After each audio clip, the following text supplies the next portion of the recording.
गौतम बुद्ध क्योंकि भगवान विष्णु के ही अवतार हैं, और इतना ज़्यादा डिफरेंस क्यों है उनकी फिलॉसफी में, एंड प्रैक्टिकली हम जो कृष्ण भावनामृत का अभ्यास कर रहे हैं।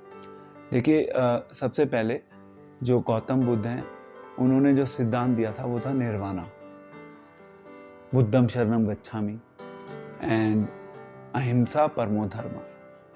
ये मुख्य सिद्धांत थे गौतम बुद्ध के। शून्यवाद भी बोलते हैं उसको। तो प्रैक्टिकली क्या था, गौतम बुद्ध के आने से पहले इस संसार में ब्राह्मणों का राज था, ठीक है। और वो जो ब्राह्मण है, वो ब्राह्मण क्या करते थे, ब्राह्मण लोग वेदों का सहारा लेके वो एक तो बलि उन्होंने करना शुरू कर दिया था, और दूसरा उन्होंने बहुत ज्यादा छुआछूत को फैला दिया था, कास्टिज्म को प्रमोट कर दिया था ब्राह्मणों ने। तो बेसिकली उन्होंने वेदों के कुछ सेक्शन को लिया और उस सेक्शन को लेकर हमारी वैदिक नॉलेज को मिस रिप्रेजेंट करना शुरू कर दिया। और उस समय फिर भगवान विष्णु ने ही अवतार लिया गौतम बुद्ध के रूप में, और उन्होंने सबसे पहला कार्य जो किया, उन्होंने वेदों को ही रिजेक्ट कर दिया।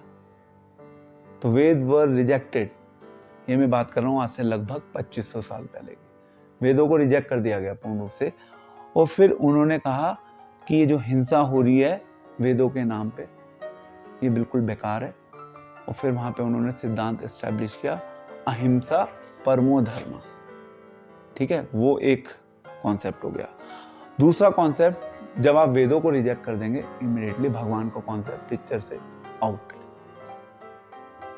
तीसरा, उन्होंने कहा कि अल्टीमेटली हम सबको क्या बनना है, अल्टीमेटली हम सबको निर्वाण प्राप्त करना है, जिसका सरल शब्दों में अर्थ यह है कि हमें पूर्ण रूप से इच्छाओं से मुक्त होना है, डिजायरलेस बनना है।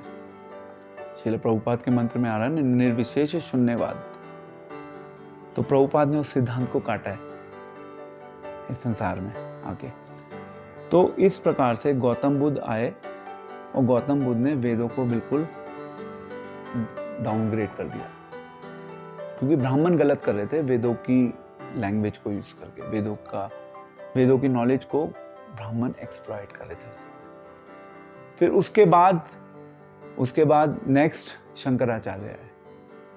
शंकराचार्य जो कि भगवान शिव के ही अवतार हैं, शंकराचार्य आए, उन्होंने वापस दोबारा से वेदों की उनको दोबारा से स्थापित किया। ये शंकराचार्य जी जो भगवान शिव के रूप में आए थे, ये उनका कार्य था। पर शंकराचार्य ने एक गड़बड़ कर दी, उन्होंने उसमें मायावाद डाल दिया, मायावाद का प्रचार किया उन्होंने, यानी कि वैदिक नॉलेज को उन्होंने गड़बड़ कर दी, उनमें अपने मनोकल्पित विचार डाल दिए, तो मायावाद फैल गया उससे। तो ऐसा नहीं कि वेदों में बिल्कुल भी मायावाद नहीं है, मायावाद है छुपा हुआ। उन्होंने केवल उस मायावाद की बात करी, और वो जो एक्चुअल है, एक्चुअल तो खत्म ही हो गया। फिर वापस अपने मध्वाचार्य आए, रामानुजाचार्य आए, उन्होंने वापस द्वैत सिद्धांत को पुनः स्थापित किया। तो ये पूरी साइकिल है।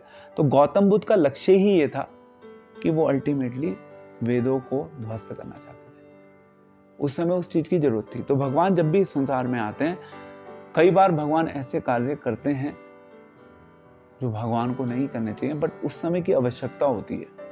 उस आवश्यकता को पूरा करने के लिए भगवान को ऐसे एक्शंस करने पड़ते हैं, जो कि गौतम बुद्ध ने किए। तो वो उस समय के लिए रेलेवेंट थे, पर वो आज के लिए रेलेवेंट नहीं है। इसीलिए we the practitioners of Krishna consciousness, we do not believe in the philosophy of Buddhism.